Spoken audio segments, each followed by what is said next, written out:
The learning objectives of this chapter are to know about datums, the two types of charts and their use.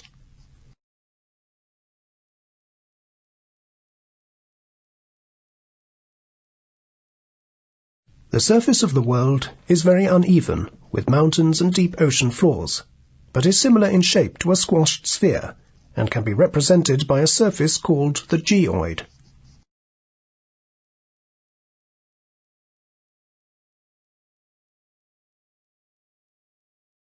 The outline of the geoid forms what is called the meridian ellipse, with dimensions as shown in the illustration. When this ellipse is rotated about the polar axis, a spheroid is formed representing the shape of the Earth and is called the WGS-84 spheroid. This spheroid has become the datum for marine navigation and chart production in the world. All positions are on this datum.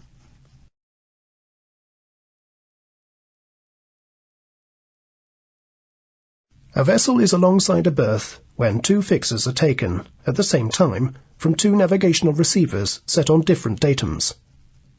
Chart 1 fix puts the vessel in the correct position on the berth, indicating the chart and receiver datums are the same. Chart 2 fix puts the vessel in the wrong position, showing the mismatch of datums.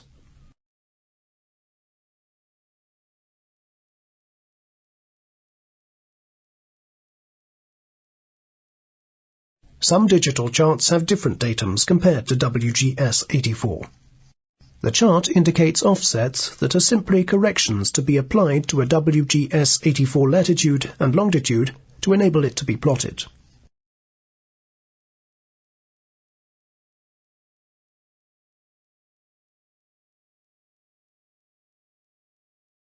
A modern ECDIS will produce an alarm if there is a mismatch between the chart and navigation signal datum.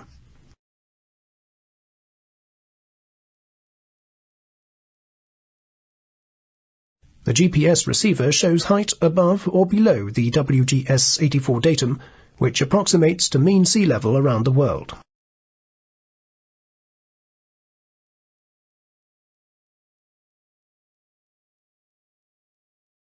Electronic charts can show land heights above mean high water springs and water depths below lowest astronomical tide.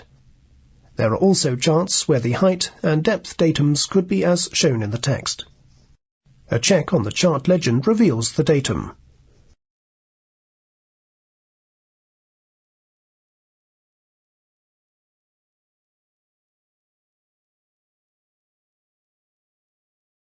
Some advantages of raster charts are that they are simple to make and a full-color reproduction of the paper chart. With WGS-84 datum, they are compatible with satellite positions.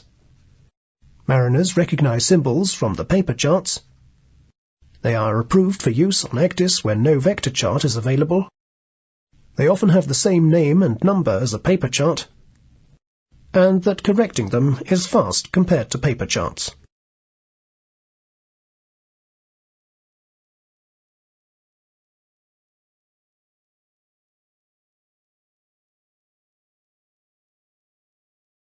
Some disadvantages of raster charts are: chart has no intelligence and cannot be interrogated for information.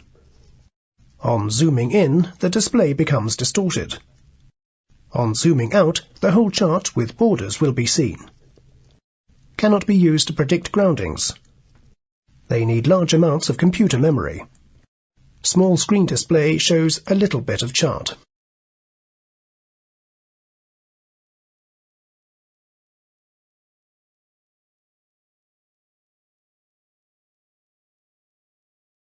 Raster charts are obtained from official chart suppliers in the same way that paper charts are, arriving on board the vessel as a set of disks for loading onto the ECDIS computer. There are many charts on the disks, but usable charts are those that have a permit or license for the ECDIS.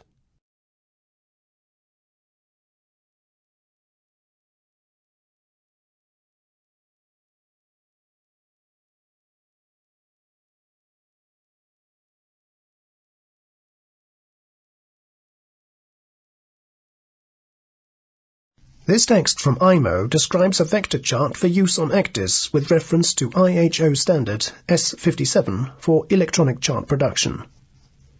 A vector chart produced by a country's hydrographic office under S57 standard is called an official ENC.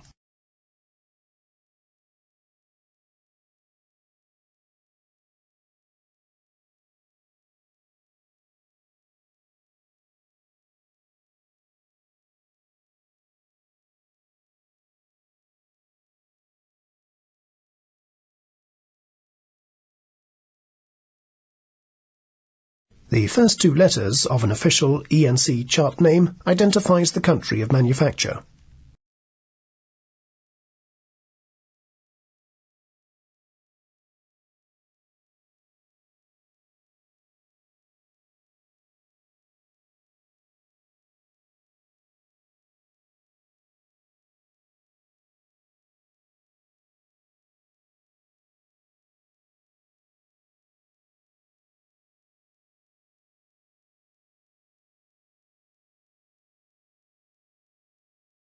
Private companies realized it would be a long time for hydrographic officers to chart the world digitally, so they decided to make their own versions of digital vector charts.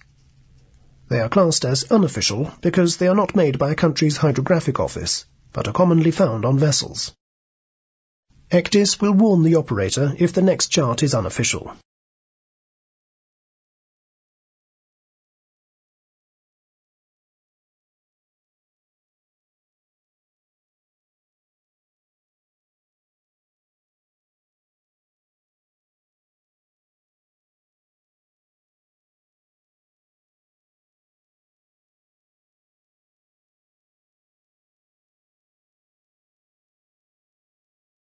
The chart cell is given an 8-character identifying code. Mouse over the chart numbers for more details of the code.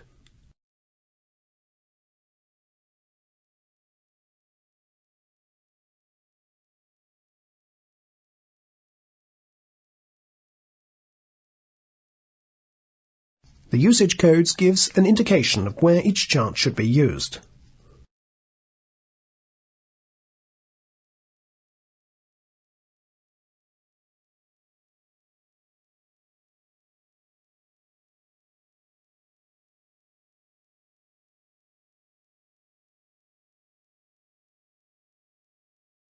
The scale of the vector chart is consistent with standard radar ranges, enabling the radar overlay function to work correctly on the ECDIS.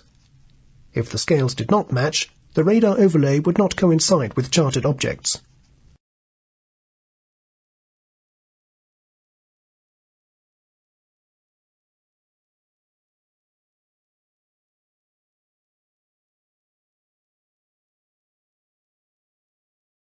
A vector chart has a compilation or digitizing scale the same as the original paper chart, making the level of detail the same. For a newly constructed ENC, the scale is defined and the level of chart detail set to match. If a general chart at small scale is zoomed in, there will be a low level of detail that would not be acceptable at the larger scale. This means that using the zoomed-in chart for navigation is dangerous, because of the possible error in the displayed information. Hence, a vessel must have a variety of chart usage types to cover the voyage, from harbour plans to ocean charts.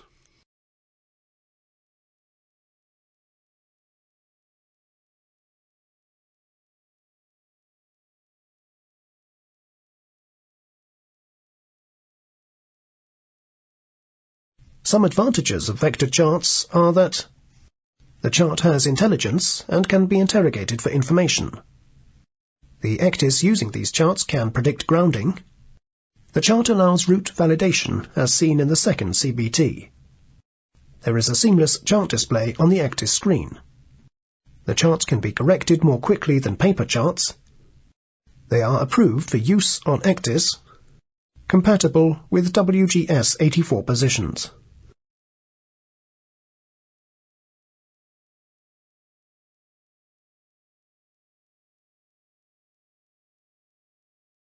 Some disadvantages of vector charts are that they can be more complicated to use compared to paper charts. The operators can become fixated on the display, believing it to be always correct. A small screen can only show a limited section of the chart. The operators need skill with computers to confidently use them.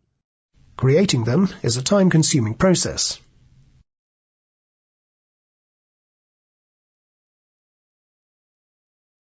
Let's summarize what you have learnt in this chapter. The WGS84 datum is the standard navigation datum for ECDIS and ENCs, and that height datums vary from LAT to MHWS. Make sure you consult the chart in use.